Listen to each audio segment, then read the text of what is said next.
It's like the most dangerous thing in the world to give somebody with ADHD buttons to make sounds. Hey, what's the first thing you think about every morning when you wake up? I am still here. Again? Every day? I want a refund. Boy. Yeah. Can I like, I don't know, cancel my adult subscription? I want to be a kid again. Yeah, that's solid. Or like the one thing that I sent to you, like I'm an adult in the way that tomato is a fruit. Yeah. Yeah. All right. What are we doing today?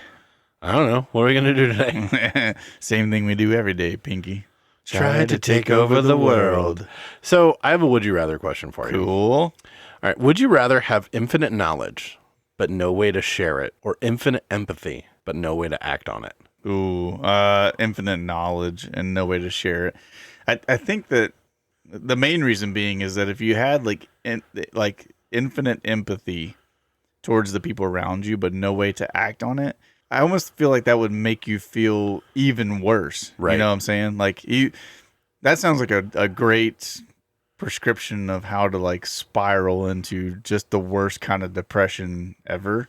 Yeah, that's fair. Whereas I feel like with infinite knowledge, even though I can't share it with everybody else in a sense, like I can't like disperse it, it would be beneficial to me in some way. Fair. Like, because like if you're infinitely wise, you would treat people better. You would do better things for the world around you and stuff like that. So you could use your wisdom in good ways, but wouldn't necessarily be able to like share it with others in the sense. So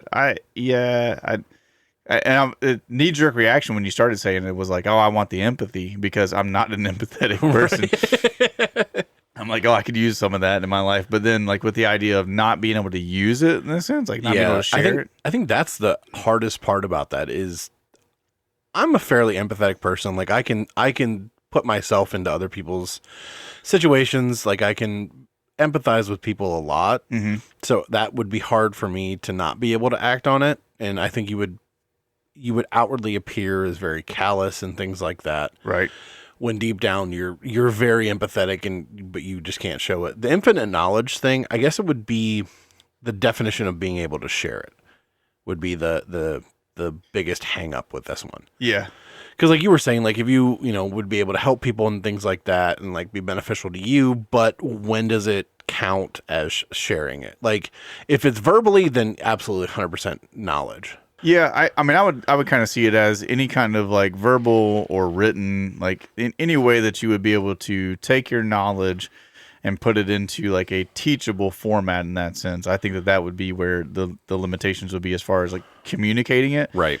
So I think for me, like I would see it as like I could use my knowledge that I received, like that wisdom, to operate in the world in a way that would help everybody else. But at the same time, I wouldn't be able to teach them how to do that themselves. You know what I'm saying? Yeah. So like you couldn't like hold a class and go, okay, I made all this money and here's how I made all this money, or I operate really healthily in all of my relationships and here's how I do that. You wouldn't be able to teach other people how to do it, but you could, I think, exemplify it. Yeah, I was saying that you could show it, not necessarily share it. Right. You just couldn't. You wouldn't be able to tell people like, right. And then here's the thought process behind this, or how I got to this point. You would just have to live in a wise way and just pray that everybody else could kind of dissect what you were doing or the things you produced out of your life and do that themselves. So by you saying that, then I think I would choose the empathy because then I could teach that. You could teach empathy. Yeah. You could teach which that's fair in the sense that you would like you're saying so you would be able to feel what other people are feeling in that respect and then show other people how to recognize it, how to act on it and things like that because you can't act on it yourself. That's good. My only question in that one would be is like how receptive do we think that people are actually going to be to learning that? It's the same way with the knowledge. Like, I mean, you can give somebody all the knowledge in the world, but if they are continuing to put square pegs in round holes. Oh yeah, 100%. Like you can lead a horse to water, but you can't make it drink kind of thing. Yeah, totally get that. So yeah, I think for me, I'd stick with wisdom. Yeah.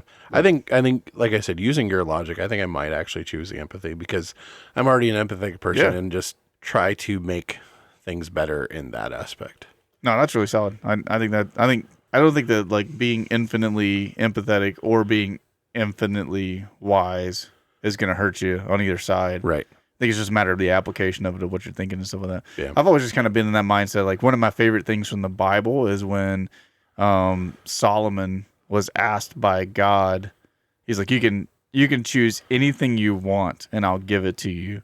And instead of being like, infinite riches or all the kingdoms of the world or anything like that, he goes, I want your wisdom. Like I want to be the wisest person to ever live.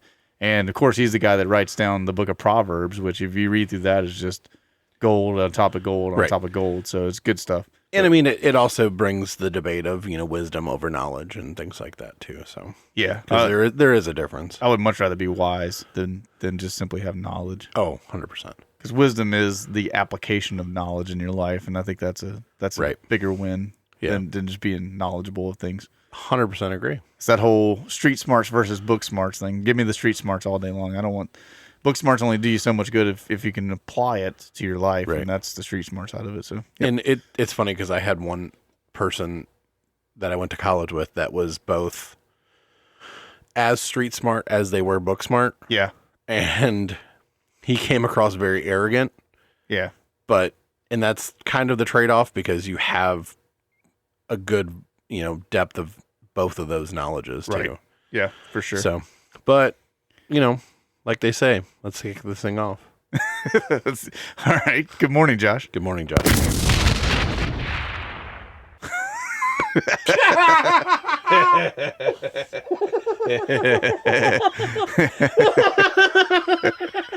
Just straight explosions. I love these buttons so Your much. face, though. It shocked me. I was like, "What happened there?" You want to try again? Now that I got the buttons, I think straightened out. Yeah, you're on the right one. Good morning, Josh. Good morning, Josh. Recognize me? No? Well, I'm Josh. I got suspended from school because of Josh. You could be there with me in every way imaginable, Josh. Josh is truly in a trance, yes. I went to high school with Josh, and I can tell you right now, he's a terrific kisser. Hi, I'm Josh. Josh, these are people's jobs we're talking about, Josh.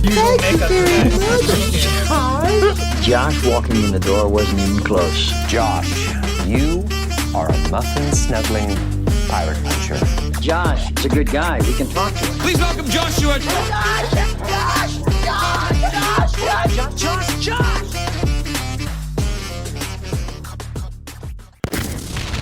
And we back.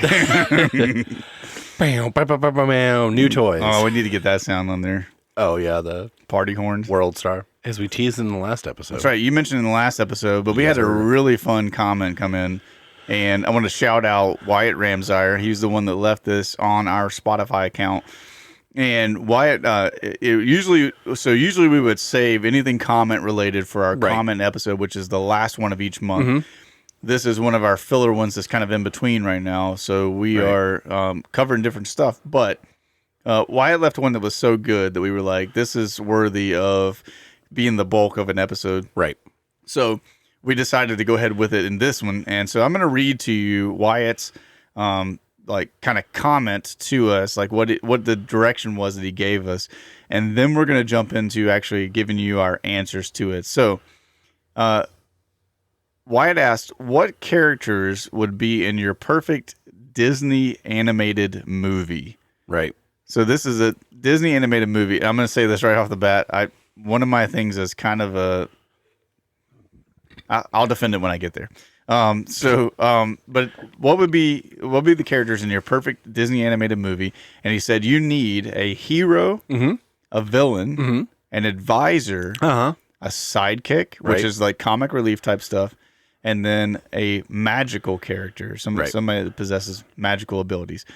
He said the rules are you can't have two from the same movie, and the characters need to work well together to some degree, right?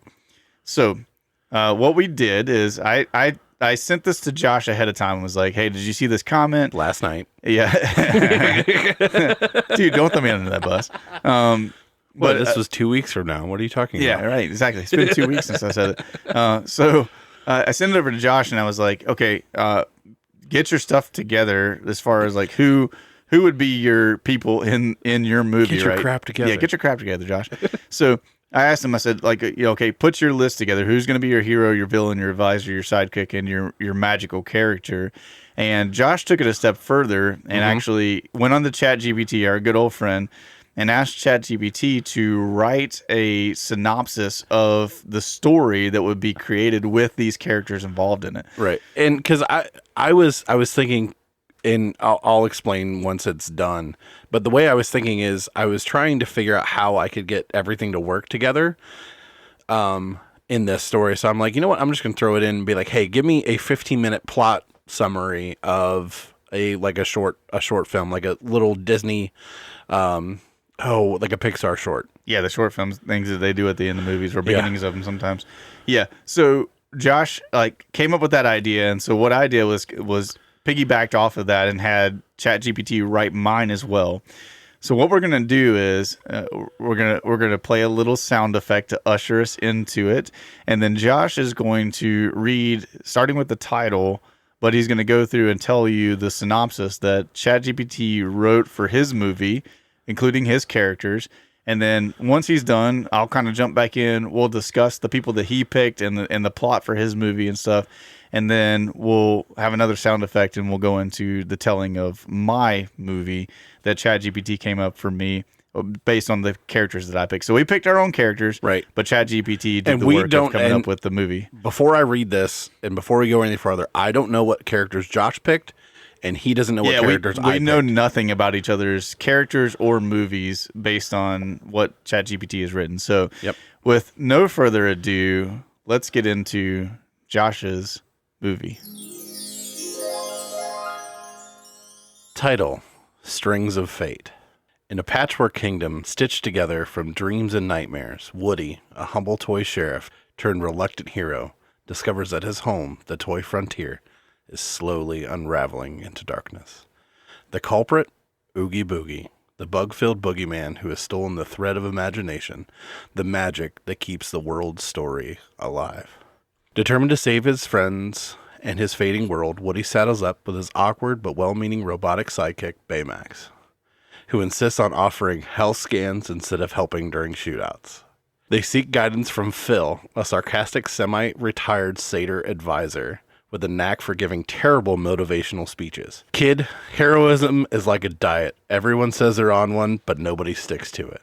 Their only hope lies in finding Merlin, the eccentric old wizard who has supposedly spun the first thread of imagination. But Merlin, now living in a teapot-sized cottage on the edge of time, has grown delusional with heroes and refuses to help. Until Baymax accidentally knocks over his cauldron, revealing that Oogie Boogie plans to rewrite every hero's story in his image. With Merlin reluctantly joining the team, sets off for Oogie's lair, a dice-shaped fortress lit by flickering neon from forgotten dreams. In the final showdown, Woody confronts Oogie, who tempts him with a rewritten fate, eternal fame as the world's greatest hero. Woody hesitates, until Phil's voice echoes in his head. A hero ain't about the story, kid. It's about who's still standing when the ink runs dry.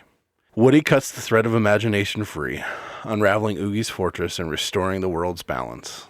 But as the magic resets, Woody fades, a toy hero returning to the shelf. When light returns, Baymax finds Woody's hat on the ground. Merlin smiles knowingly. Stories end, but legends, they just wait for the next rewrite. Wow, good stuff. I like it. I like it. You picked some solid ones. There was a couple of in there. I did not pick. I don't think we had any of the same characters. Okay, that's just good. So I can say that's that good. up front. But Baymax was on my list. Okay, like he was one of the ones that for like my. So how I did this, I actually picked my villain first. Okay. I was like, what's a good, like I was looking, like Harper had a basketball game this morning and I was like looking through and I'm like, what are some good Disney villains? Yeah. And I was like, ooh, like it's just coming off of Halloween. Like it's November 1st when we're recording this, but I was like, like Oogie Boogie is a good villain. Yeah. Cause he has that seemingly kind of not a villain, but he has those like ideas. Like I almost picked, the villain from Princess and the Frog. Yeah. Okay. That was like my number 2. And then I was like, you know what? I was like, well, maybe we'll do Woody or Buzz. Because I think that those 2 stories in Toy Story don't have the best endings for those characters. Like, they don't really come to like a conclusion, right, in my opinion. And then I was like, Phil, got to have Danny DeVito as the little advisor. I love that one. He was like a consideration on my list of the advisor guys. I was like, man, who would be a good advisor? And I always think of Phil when that comes to mind. And then Merlin, I was like, magical. That was the first thing that came to mind was Merlin. From Sword in the Stone. That's fair. And so there is a cool tie into that you'll see in my story. But I don't know. I was reading that story and like I kind of read it, but then I like sat down and reread it, and like the end of it, I was like, ooh, that kind of gives me goosebumps. Like Woody fading on the shelf and like the rewriting of like the stories and things like that. I thought it was pretty cool. That's super solid. I liked your picks for your characters and stuff like that. My villain in my story, you'll find, is also like a little off the beaten path. Like, I don't think he's going to be one that anybody's expecting, right, in this sense either. So, that's awesome. So we'll dive into mine, and then we can discuss it. But then we can kind of like see overlaps and talk more about the different ones. So let's get ready for that.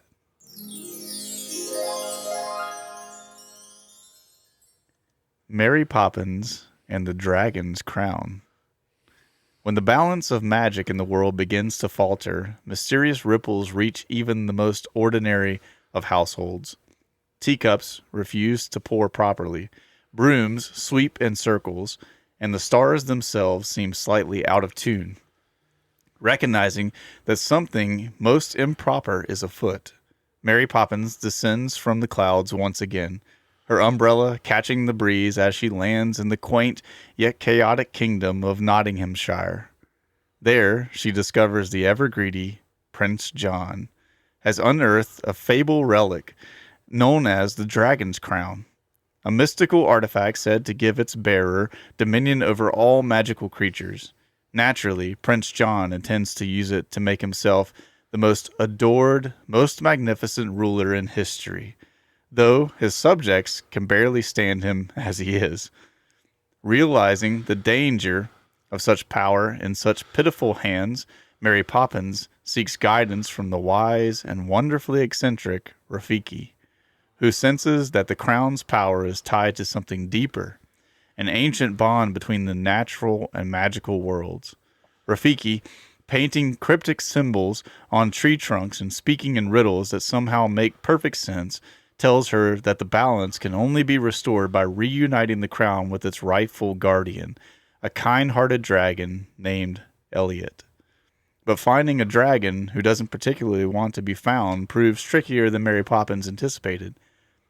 That's when we bring in Mushu, a small but endlessly talkative dragon who claims to be Elliot's long-lost second cousin on his mother's flame side. Mushu offers to help Mary track him down, mostly for the bragging rights, but quickly becomes both a nuisance and a delight. As the unlikely pair traverse enchanted forests, crumbling castles, and occasionally overly polite tea shops, they develop an odd sort of friendship. Mary's firm hand and calm wit balance Mushu's chaotic energy, creating a dynamic that's equal parts mystical adventure and magical comedy duo. Meanwhile, Prince John grows increasingly desperate to control the crown's magic, hiring bumbling sorcerers and ordering royal proclamations written in glitter to boost his image, but the crown's power begins to twist his already fragile ego, warping his reflection and driving him to paranoia. His delusions reach new heights when he decides the only way to secure his rule is to capture Elliot and display him as proof of his, quote, divine dragon authority. Unfortunately for Prince John, Elliot is gentle, but far from defenseless, and Mary Poppins is not in the habit of letting bullies win. As the forces of whimsy and wickedness collide, Mary, Mushu, and Elliot must work together to outwit the power-hungry prince. With Rafiki's spiritual guidance and few show-stopping magical set pieces, including a flying umbrella chase and a musical number performed on floating teapots, they uncover the true secret of the crown, that magic was never meant to be controlled, only cared for. In the end, Elliot reclaims the crown, its light restoring the balance to the world as Prince John learns, albeit temporarily, the lesson of humility. In a final, heartfelt scene, Mary Poppins quietly closes her umbrella, smiles at her dragon friends, and reminds them that a little order and a little wonder make the world quite extraordinary. With a gust of wind and a wink, she's gone again, leaving behind a kingdom forever changed, and one very chatty dragon still telling everyone how he saved the day. That's good. Pretty good one. Not bad. Okay.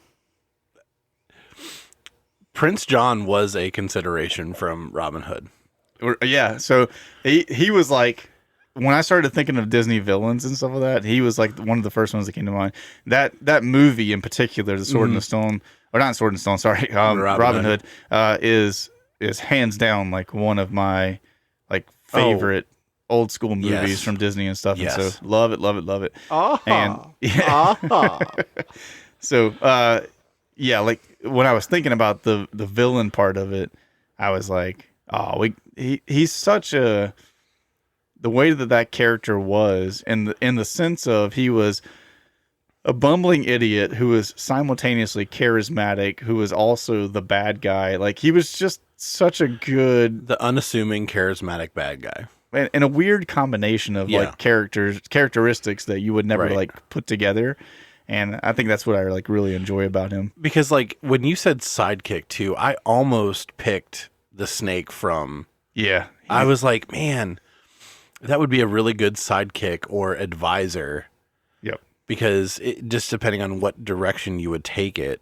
What was it with that snake that they did? There was something that like people like when he was. Are you talking about when he was in the basket and he folded himself to look like he had arms? Like, the hands thing. Because like they were like, people were like making a comment about this like just a couple years ago. They're like, can we just go back and talk about how Disney animators were able to make a snake have hands, right? Yeah, and, like have art, like to basically look like he was like, he crossed his arms and laid his head down on it and stuff like that. It's like, like it was just, that was amazing. But like how they had Dory's dad have a receding hairline, like you have a fish with a receding hairline. Yeah, all that stuff is fantastic. Like the way that they think things through and come up with those little characteristic things is great.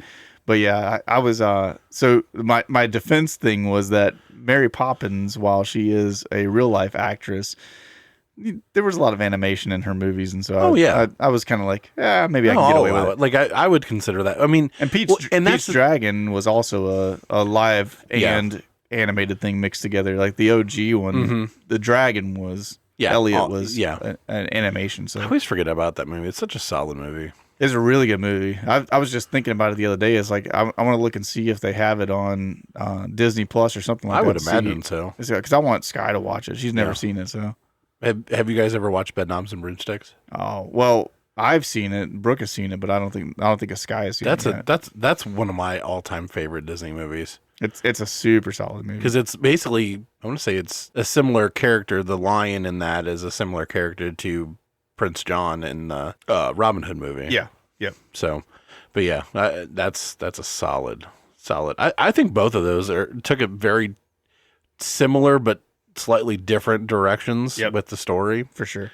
But it's weird because I wanted to. I had an idea of how I could fit those characters together. Right. But that's why I went to ChatGPT. I was like, can ChatGPT make me a logical story for all of these characters to work together? And I think that's where I started. Like I said, I started with my villain, and I was kicking around so many, because there's so many good Disney villains. And a lot of them, are they really villains? You know, it goes back to the whole thing. You and I kind of agree on this, that Jedi are the villains in the Star Wars movies, but that's beside the point. Yeah. But it's just one of those things where the Empire did nothing wrong. No, they didn't. I mean, so they glassed like 2 or 3 planets. Like, okay. 2 or 3 planets full of criminals. Well, Kashyyyk really wasn't full of criminals. The Wookiees.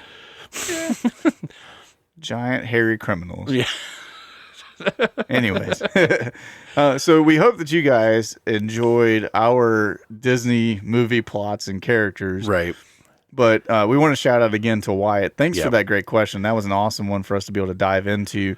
And for everybody else out there, what we want to encourage you in is we'll have a post up on our social media stuff this week. Right. And we want you to tell us at least who the characters would be in your movie. So again, you have to pick from a hero, a villain, the person who's going to be your advisor, a sidekick, and then you need a magical person of some sort involved in it. So you get to pick, like, you can, like, there are, if you go on to the Disney wiki, there's actually lists of every single one of that's those, what I did. those I categories. went to I looked up Disney villains, and it gave me like the top 15 list, Yep. and like the ones that I were thinking were already on that list. So I was like, okay, well, if I do this, like, let me start with this. Like, I have an idea of what I wanted to do, Right. And I thought, like, okay, Oogie Boogie is a sheet. Woody is a toy. That kind of works. Right. Baymax is a giant inflatable robot. Yeah. That I works. love Baymax. I'm so glad you picked him on Yeah. yours. Baymax is such a solid character. Super solid. Fa la la la la. Yeah. That's But- the fist bump and the I do that to my kid every once in a while. Yeah. Along that topic, I was thinking, and I have an idea of something to expound on this for our comments episode, given a debate that happened in our comments Okay. about a comment I made about pizza. Okay. Oh boy. Okay. So I was looking up different, like, Pineapple still doesn't belong on pizza. no, it was about like pizza as a sandwich and Oh, that whole right, debate. yeah. So I wanna get into that in our comments episode. So I don't want to Okay. do two Yeah, big yeah. comment That's things. fair. Yeah. But there are little things that happen in life and things like that. Like I've had a question that I've been meaning to ask you for the longest time. Oh boy. How do you swallow like a pill? Oh gosh. You're asking the wrong person on this one because I don't is the answer, to be honest. Like I'm gonna sound like such a sissy with this, but I genuinely like have a hard time with anything bigger than like your typical like Advil and stuff. Okay. Like those little tiny round Yeah, Advils. yeah. I can swallow smaller medicine like that, but if it gets, if it You're gets not to doing be- like the horse Yeah, pill amoxicillins and things like that. absolutely cannot do those. Okay. I mean that's fair. Like typical size of like NyQuil, they're gel capsules. Can't swallow them. Really? Like it makes me gag to the point that I just about throw up, and then I can choke them down eventually and stuff like that. But I don't do well with pills. I don't take a lot of medicine anyways. But Because that's one thing I was thinking of. Because with the boys and their health issues and stuff like that, like they have to take pills daily. right, So I was wondering if you were a pill then water person, or if you are a Oh, water yeah. and then put the pill in the water and swallow the water with the pill, or I'm a pill and then water person. Okay. So I have to essentially. This is gonna sound really weird. I essentially have to like yeet the pill down my throat just about Okay. basically, and then like hammer water. Like mine's not like a pill, a little bit of water in with it. The pill gets in like the water, and then I swallow it all together. Okay. Mine's like pill needs to be lodged in the back of my throat, and I'm just going to force it down with an entire glass or bottle of water behind it. So like I literally like will throw it in and then just hammer water to force it to go down and stuff, because that's the only way I can swallow pills. yeah. See, I'm a water pill swallow water person. Okay. So you're like holding water in your mouth and throwing the pill into it. Yeah. I- Or if it's small enough, I will just like work up some saliva and then just Oh gosh. Yeah. yeah. I can't even imagine that one. So for me, like the hard part about it is that like if my tongue, from the mid part of my tongue to the front of it, if I can feel the pill before I try to swallow it, there's no shot of it going down. It's like my tongue just goes, this shouldn't be going in, guys, and everything in the back of my throat goes, all right, we're closing it off then. And yeah, so I don't do well with that. Gotcha. So I was looking at like other like debatable topics. Right. I mean, you have the easy ones, like is Die Hard a Christmas movie? We already said it was, so that's off the table. Again, we said it before, but if you don't think that Die Hard is a Christmas movie, then You're wrong. You're wrong. Yeah, just So culture yourself a little bit. if you drop a bar of soap on the floor, is the soap dirty or is the floor clean? In that case, man, I hope that we're not going to argue on this one. I honestly really don't have any like staunch opinions on these. Okay. But So I would say that, in my opinion, the soap is now dirty right. because the soap has touched the floor, so it has picked up whatever it touched from the floor, but you haven't done anything to like the floor still holds this like still dirt and stuff on it. Right. Because the way that soap works is that soap is like, it works like oil or water in a sense that it lifts up the stuff that's dirty on you or on the surface and makes it so that when you wash it with water or when you wipe it away with something, it is then clean. Right. But until you actually deal with the stuff that's now been lifted with the soap, now you just have a really slippery, dirty floor. Right. Is my opinion. Right. So I would say that the soap gets dirty, but the floor does not get clean. Okay. We might have talked some about this, but if animals could talk, which would be the rudest? Because I know we talked about pretentious, because we said giraffes. Yeah, I think giraffes are the most pretentious. But what animal. about who? If they could talk, what animal would be the rudest? Man, that's a tough one. I mean, cats. I feel like you got to go with cats. See, my knee-jerk reaction was cats, but I don't know, because cats would be just so, like, non-engaging, I think. I see that, and I can see cats being blasé about things to a degree. Yeah. But at the same time, like, if you've ever lived with a cat, like, those jokers, your foot can just be under a blanket, and they'll just like straight up attack you for no reason.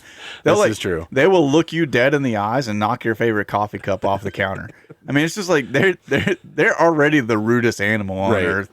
I just feel like it would come out in their speech. But I was trying to think of like, I think that geese would be another one that would be like some pretty rude 100%. like characters. Yeah.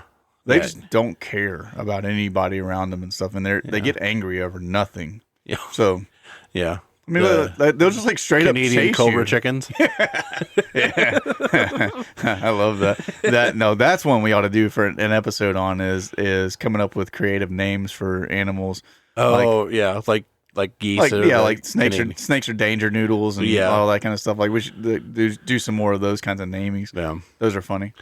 Let's see here. There was one that I was going to ask.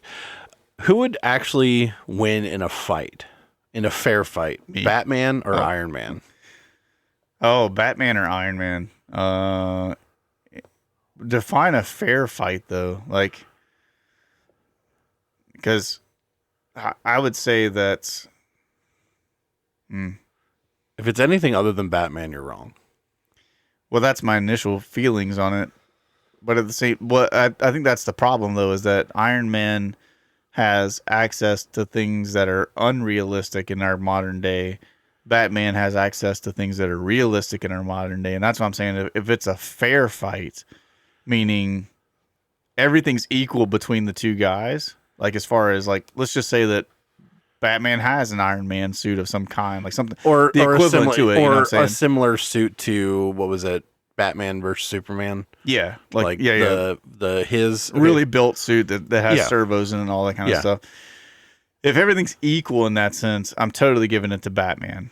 I mean, I would actually give it to Batman existing in our reality and Iron Man existing in the Marvel reality. Because Batman's already done the research. Sure. He knows exactly how to beat you. What your weaknesses are. Well, that's what I was going to say is Batman's intelligence. So both of their intelligences work in different ways, right? Yes. Like Tony Stark's intelligence is one of creativity in the sense that he looks at, okay, if there is the possibility of this one thing, this really cool thing that I want to do existing. How do I take technology and make that exist?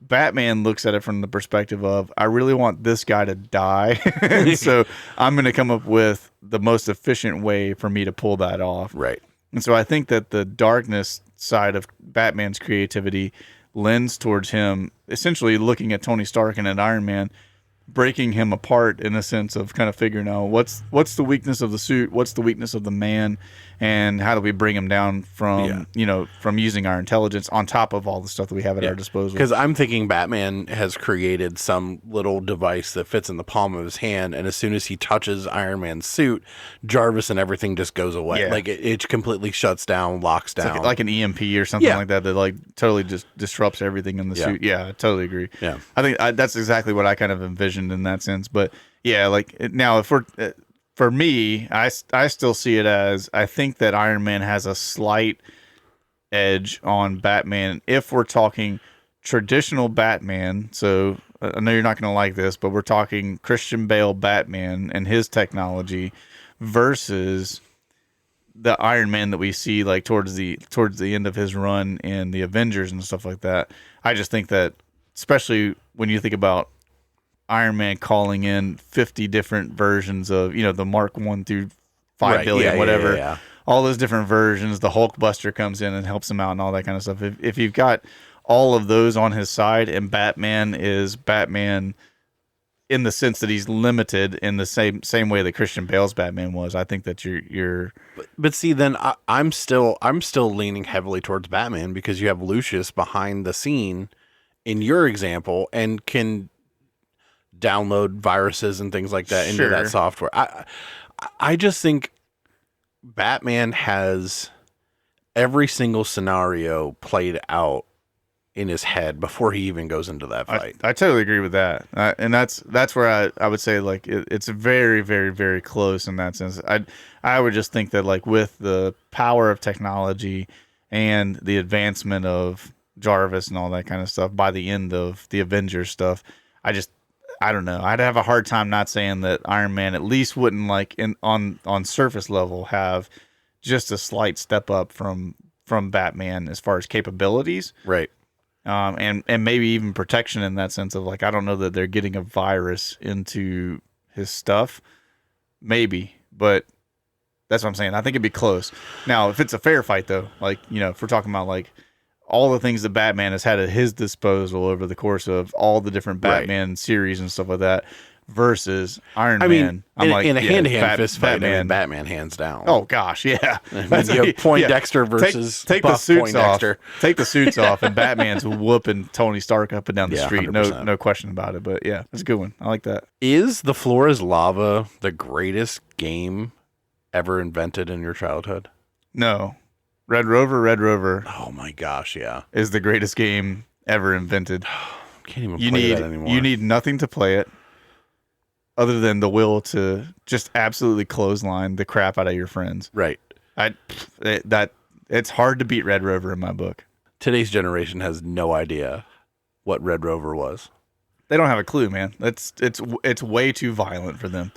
And that's like part of what I love about the game is just I don't understand how you beat that. Like just it's a game that somebody came up with and I'm sure that in the beginning it was okay, we're gonna hold hands, they're gonna try to break through our line and stuff like that, and it was probably a very innocent and very fun-filled game where everybody was laughing and smiling and the sun was shining. And then one day two boys decided, okay, when that Joker comes cooking in here, we will have the grip of the gods between us, and we will pull our arms so that they perfectly line up with his neck, and we're going to lay this Joker out so that he understands you don't ever come to our side again. Right. And the moment that happened, they changed the entire world. And in my opinion, that's when Red Rover became the single greatest playground game that will ever exist. Yeah. Yeah. No, you're right. I mean, I completely forgot about Red Rover, let blank come over. Yeah.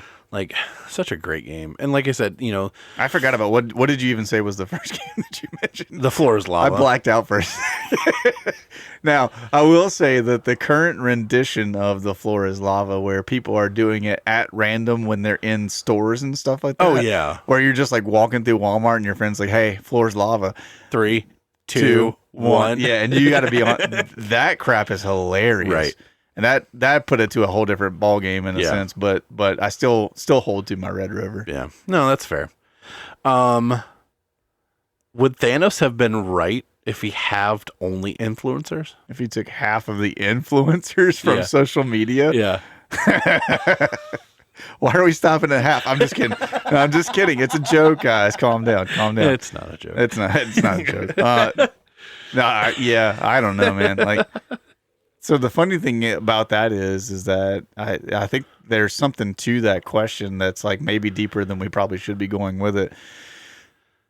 I think that where influencers came from, like the OG stuff, when you start thinking back on influencers, like originally it was like there was a combination, right? It was that all the girls saw these like model-esque girls that were online and stuff like that, and they wanted to emulate them. And so it's like, check out my outfit of the day, time to do my makeup, all this kind of stuff. And so all the little girls kind of fell in love with that junk. But I think that there's been like this kind of really cool revolution in the influencer space of people coming in and going, hey, let me show you, whether it be like biblically or whether it would be, just from my life experience and things that I've learned. Let me just give you some tips on a daily basis as an influencer of here's how you can actually legitimately make your life better. Right. Not like buy more clothes or get this, buy this car. Check the sponsored link below and blah, blah, blah, blah, blah. Not all that bull crap. It's actually like, no, like people are using social media to make people's lives better in a lot of ways. And I love what, like, there's a massive Christian movement in that respect that's going on, like, especially because of like Forrest Frank and some of those guys doing the things that they do online. And I'm a big fan of it. So I think, not to get like really like deep into the weeds of it and stuff, but I think that, maybe if you would have done the 50% thing and got rid of the bad 50% of social media influencing. Well, I know that there's a few streamers now that are getting flack because they pause their games during ads for people who aren't subscribed to their channel. Which is crazy. Yeah.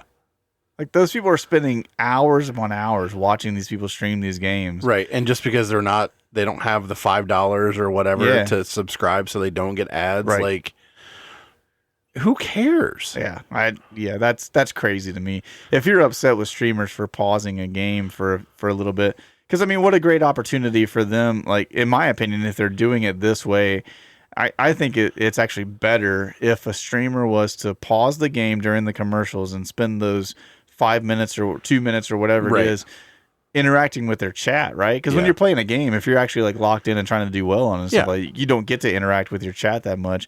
And that was one of my critiques of some of the guys that I watched a long time ago, was that in the very beginning when they were small, they would interact with chat all the time. Yeah. And then as they grew and they realized, well, I can't keep up with this anymore and stuff, they just started ignoring their chat. And all they ever did was care about the game. And I'm like, well, if you're going to stream and you're trying to build a community around your streaming and stuff like that, you're missing out on one of the best ways to do that. Right. And so I think it could be a really beneficial thing for them to pause and just go, hey, chat, how's it going? Like, you guys enjoying the stream so far? Tell me some things that you liked about this game. Did I miss something? Because a lot of times, chat's sitting there screaming at the streamer like, you didn't pick this thing up, and they don't even see it. So, anyway. And I mean, a lot of that too goes with like people going in there into chat and trying to spoil things. And well, the spoilers and the people being negative. Yeah.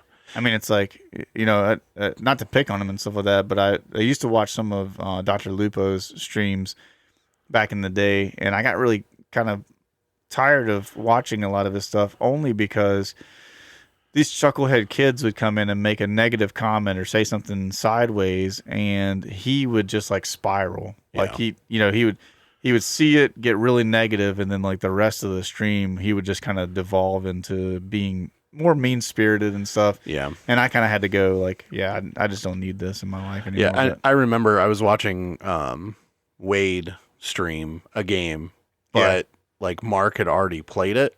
Right. And released a few videos, and they were like, "Oh, hey, you need to look out for this," and like basically ruining the game for him. Yep.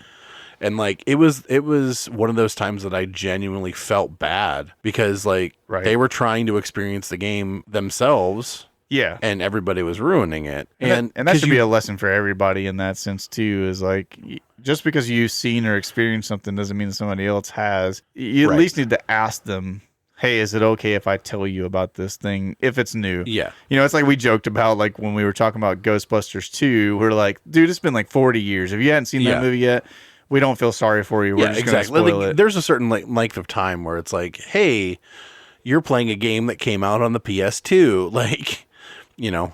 Yeah.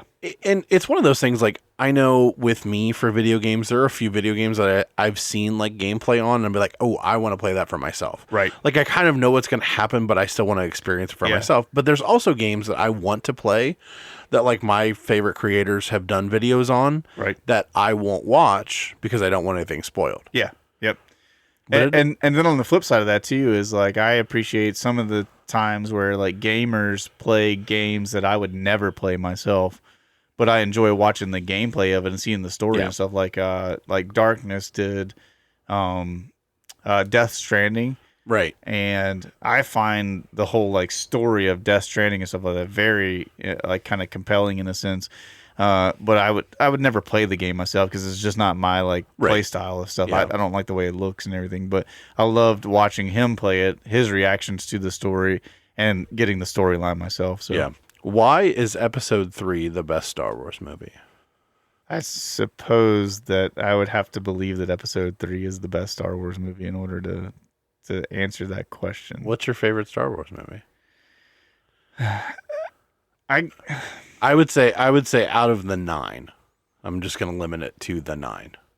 And by the 9, you're meaning like Rogue One? No. Like not including 7, 8, and 9. No, 7, 8, and 9. Okay, so like I think for me, if gosh, and I'm gonna have to like do some like mental gymnastics here to get myself in order. If it was up to me, if I was like deciding on what I think is like best to worst Star Wars movies, let me see if I can do this correctly. It goes 5, 6, 3, 4, 2, 1, 7, 8, 9. Okay. So No. 7, 9, 8. Sorry. Really, you think 8's worse than 9? Yeah, 9 only because like there's some epic scenes in it that are more visually appealing and kind of moving in a sense. But yeah, I mean, you know how I feel about 7, 8, 9 anyways. But see, I think the only thing out of 7, 8, and 9 that really sticks with me is the lightsaber duel between Rey and Kylo on the little walkway bridge. Yeah. And then the throne room with the Red Guard and Rey and when they kill Snoke. Or supposedly Snoke. Right. I think out of those 3 movies, those are the only 3. You could almost throw in the little bit of the woods on the Star Killer, but I personally like the scene where at the very end where she confronts Palpatine. I hate a lot of things about it, right? Like we know my feelings, especially about Rey. Like whatever. But I like the way that they built that scene so that you have all of the dark disciples, in a sense, are gathered around that Palpatine, as much as I disagree with all that type of stuff too, that Palpatine is there in this uber menacing looking like position and stuff.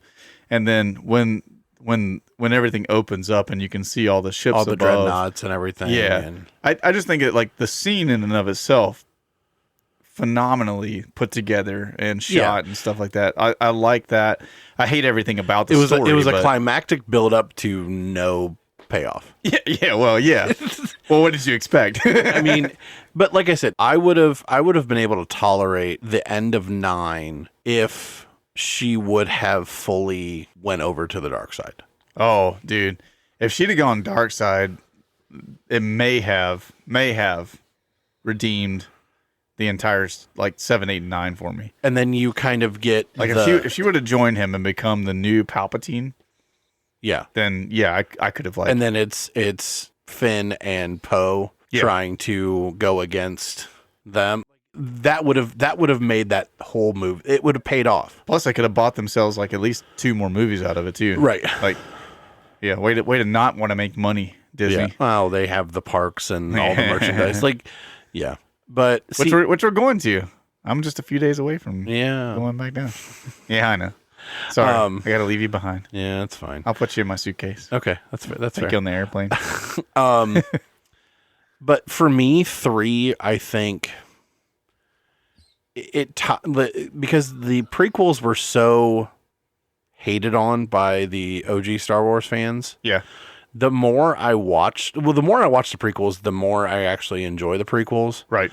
But I think the back half of episode 3 is by far the best Star Wars saga that we get. I mean, I definitely think that the lead in and the fruition of Order 66 is some of the best sections of what we get in the whole you said, of the whole Star Wars saga. Of the Star Wars for sure. I don't disagree with that. I think for me, like I said, I just think that I'm a 5, 6, 3 guy. I like the old school stuff. You know that I'm like over the top Vader fan too. So I would just slightly invert those. I would put 3, 5, 6. Sure. Yeah. Because I see that. New Hope is down there for me. I don't enjoy it. New Hope is it in my opinion, like I said, it's my 4th pick on the list. Right. But I think only because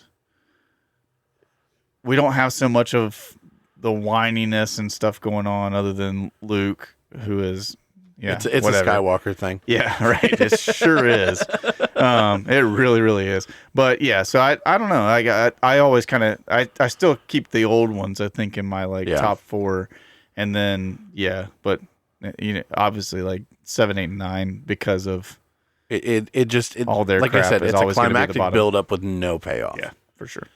So cool.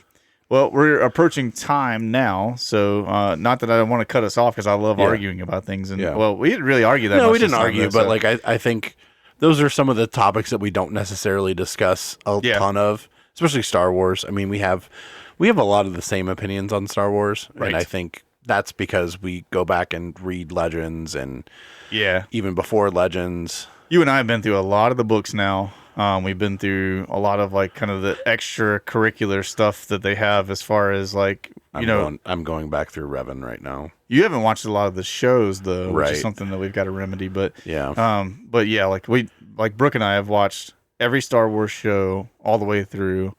We've read a bunch of the books now. So Brooke tends to read a lot of things on the light side of the Force. I tend to read a lot of things on the dark side of the Force. Take that however you want. And which technically there is no light side or dark side of the Force. So spoiler, it's just how the Force. It's just how you use the Force. Yeah. So I like to think that I would be a gray Jedi anyway. So there's no such thing as a gray Jedi. Yeah, there is. No, there's not. Yeah, there is. No, there's not. Yeah, there is. Yep. Yeah. Prove it. Huh? Prove it. I mean, Ahsoka. You haven't seen the show, see? You got to watch stuff. You got to know. Ahsoka's like a prime example of a gray Jedi. So was the closest thing to my knowledge of a true gray was Qui-Gon. No, there's another guy. The guy that they would hypothesize that became Snoke, which wasn't true. Like they've said like it wasn't him. But there's a guy that a bunch of people thought was the dude that actually became Snoke later on. That he was a true gray Jedi as well. Like did not belong to either side. Didn't fight for either side. Yeah. And was kind of like a lone ranger in that sense. And well, I think that's what Revan would technically become after he leaves the Order. Yeah.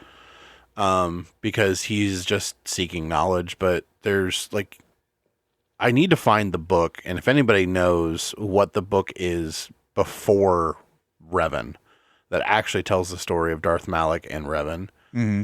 I need to know because I need to read it because it puts the thought bomb to shame.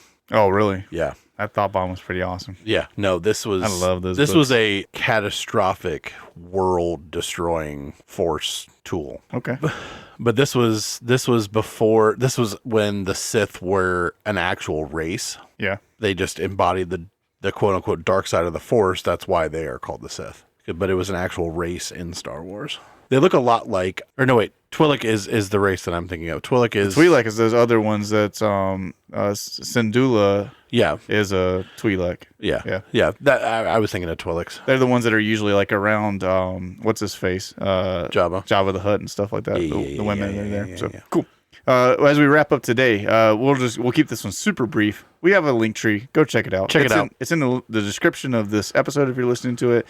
It's on all of our social media stuff. Go find it. Click on it. Click all the things. Share all the things. Like all the things. Do the thing. You know what to do. We don't need to spend time doing it today, so we're just going to tell you to go do that stuff. Otherwise, we hope that you guys have an amazing rest of your week this week. We will be back with episode number 47 next Monday. Right. And that will put us one more episode closer to 50, which is when we're going to take a short break for a couple weeks at the end of 2025. And we will come back in January of 2026 to roll into season 2 of Good Morning Josh. And we may even have some fun things planned in store for that as well. Right. But if you have any ideas, let us know. And we will definitely look into those things. Give us some ideas for research topics for the next season. Absolutely. We'll look forward to hearing from you. Otherwise, have a great week this week. We love you very much. Bye. Bye.